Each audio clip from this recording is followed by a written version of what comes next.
You returned to the medal stand. How do you feel about the bronze medal? Yeah, ምንም አይደል እንደጠበቅኩት አይደለም ተቀብያለሁ I have to accept it. I know it's not the result I was expecting it, but I have to accept it. Yeah, how upset are you kind of at the end you let up before the finish line? Otherwise you would have been second. Would you have been satisfied with second? መጨረሻ ላይ ሁለተኛ መውጣት ይችላል ነበር። በትንሽ ነው ያመለጠ። ሁለተኛ ብትወጣ ስሜት የተሻለ ስሜት ተሰማ ነበር። ሁለተኛ ማለት መጨረሻ ላይ በመበለጥ ተሰማ። ያው የራሴ ስህተት ነው ብዬ አስባለሁ። ግን ያው ነው ፊሊንግ ወርቅ ነበር የጠበቅነው እንደ ሀገር። ግን ያው ሁለተኛ ቦታ የተሻለ ነበር። It was all my fault.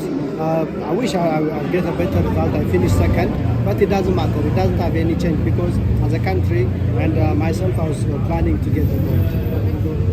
And it's just so competitive. I mean, there's so many good runners. Everybody wants the gold. Cheptegei, Aragawi doesn't even get a medal.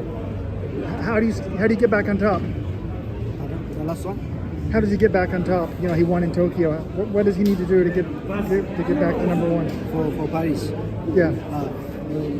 በጣም ተፎካካሪ አትሌቶች ነበሩ። በሪዮ ለምሳሌ ሜዳሊያ ማግኘት ማራቶን ማራቶን ተካል በፓሪስ የሚሰጣው እንዴት ተዘጋጃለህ? ያው እንግዲህ አሁንም ተዘጋጅተን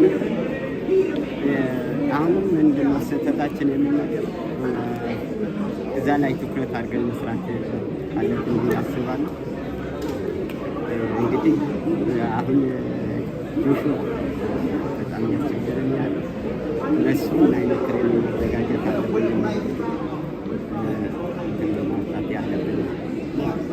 Everybody came prepared. We came here very well prepared. The idea was to get the goal, but Joshua is untouchable right now. He's doing good. I think we have to work on our weaknesses. We have to come up with a perfect plan and training to come up to stop Cheptegei's dominance. Okay. All right. Good luck to you. Thank you.